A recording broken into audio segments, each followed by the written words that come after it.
Bonjour, je suis Ahmed Mohamed Elipes. Je vous invite à suivre ma chaîne YouTube.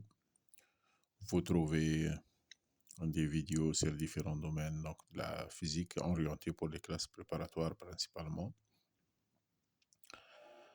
Je vais vous présenter dans cette vidéo le diagramme pH.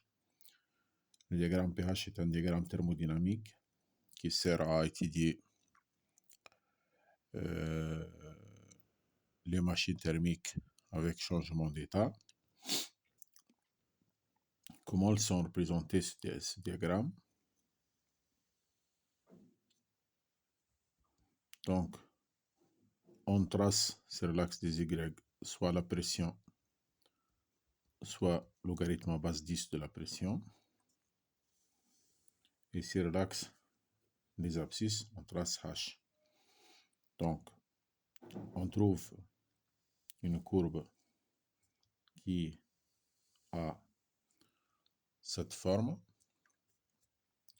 Alors, cette courbe s'appelle la courbe de saturation.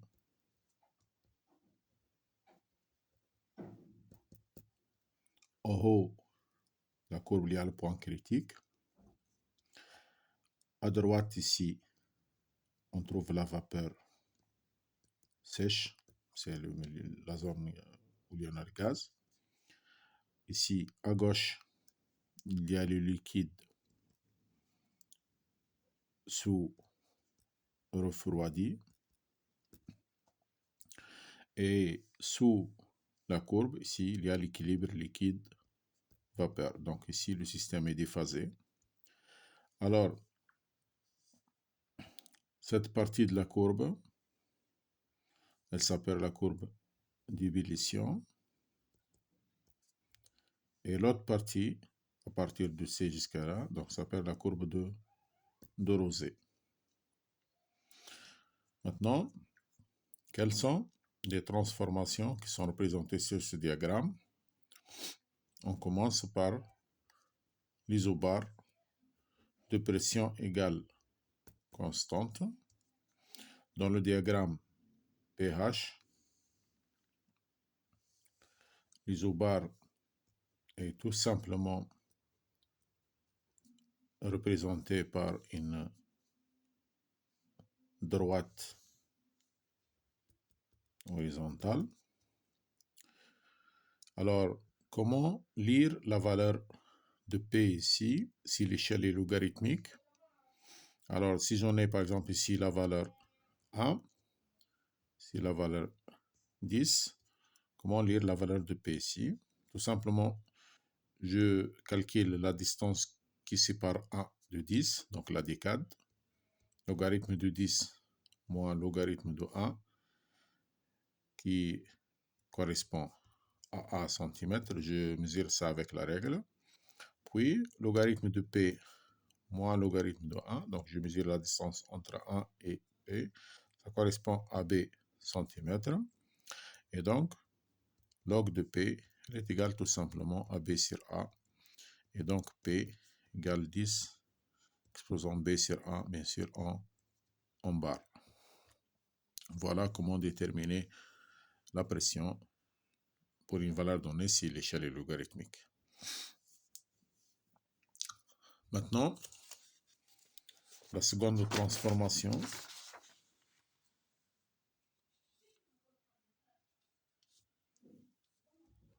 est la transformation isenthalpique. Donc, l'équation H égale une constante. Tout simplement puisque H est l'axe des abscisses. Donc, on lit sa valeur sur une courbe verticale. Par exemple, le point A ici, sa valeur, elle vaut H1. Maintenant, je lis l'isochore d'équation V égale une constante, V étant le volume massique. Elle est représentée sur le diagramme. par une courbe qui est comme ça, V égale une constante. On ne rencontre pas cette courbe sur la majorité des diagrammes. Puis, il y a l'isotitre. L'isotitre, tout simplement, c'est la fraction de la vapeur. La fraction de la vapeur elle est définie par la masse de la vapeur divisée par la masse totale. La masse de la vapeur sur la masse de la vapeur plus la masse du liquide. C'est un nombre qui est compris entre 0 et 1.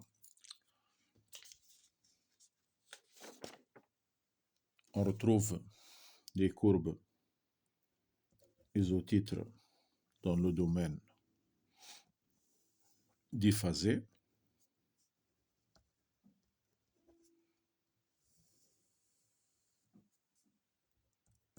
Donc ici, la courbe d'ébullition, son XV est égal à 0.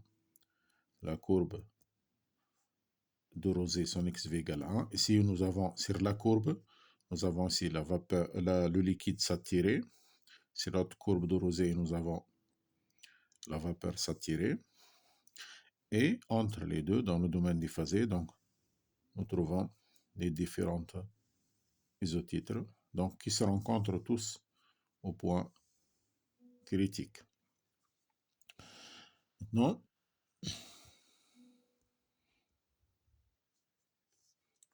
pour les isothermes, température égale à une constante, dans le diagramme pH, donc dans la zone diphasée, l'isotherme, elle se confond avec l'isobar parce qu'un corps pur change d'état à température et pression constante. Dans la zone liquide, l'isotherme elle est verticale. Et dans la zone gazeuse, donc, elle a cette forme. Et au fur et à mesure qu'on se rapproche de la pression qui tend vers 0, donc on trouve une courbe ici qui est verticale. Lorsque la pression tend vers 0, tous les gaz se comportent comme des gaz parfaits. Généralement, donc, dans les diagrammes, cette partie de la courbe, dans la zone liquide, on ne le représente pas et on le remplace tout simplement par un petit crochet avec la valeur indiquée de température correspondante. Maintenant, pour l'isentropique, c'est l'équation telle que l'entropie massique égale à une constante. Donc, il faut qu'elle soit adiabatique plus réversible. Adiabatique, c'est-à-dire la quantité de chaleur échangée est égale à 0. Et réversible, c'est-à-dire que l'entropie créée est égale à 0. Alors,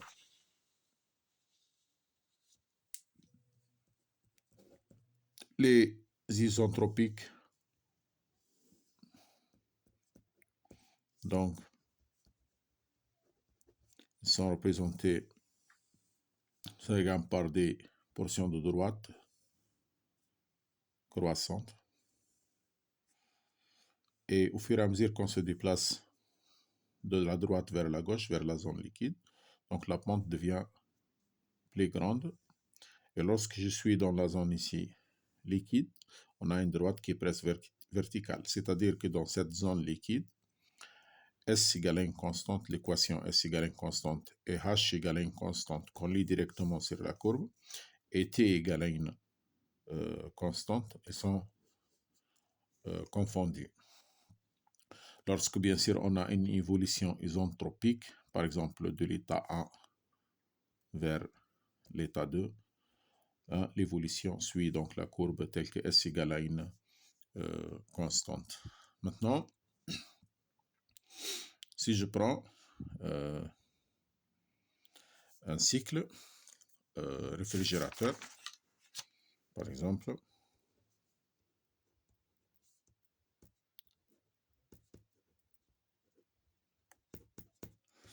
donc un cycle réfrigérateur, donc je vais représenter le cycle le plus simple.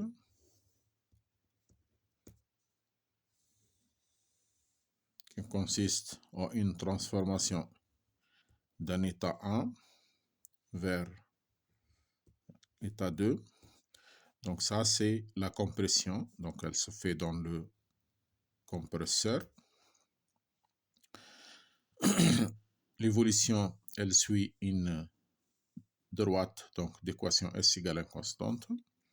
Puis il y a l'évolution de 2 vers 3. Ça, c'est l'évolution donc dans le condenseur. Donc, on passe de la vapeur saturée vers la vapeur sèche dans la compression. Puis, on refroidit le gaz de 2 vers 2', et à partir de 2' vers 3, il y a changement d'état du gaz vers le liquide. Puis, on réalise une détente vers l'étape 4.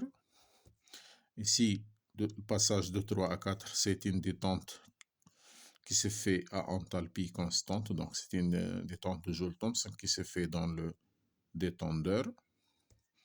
Puis, le mélange diphasé